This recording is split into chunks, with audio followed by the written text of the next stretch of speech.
One of the owner of the Cybertruck complained that his passenger window is stuck open due to ice and not able to close the door.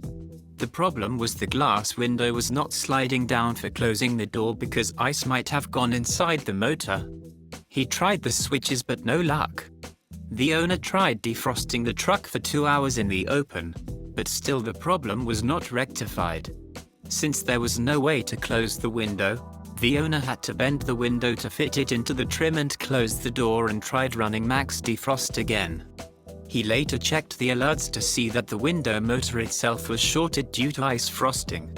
He tried resetting the truck but the problem was not fixed. This is actually a problem with frameless windows, especially during winter. Since there was no fix for the problem, the owner had to book a service appointment to rectify the issue.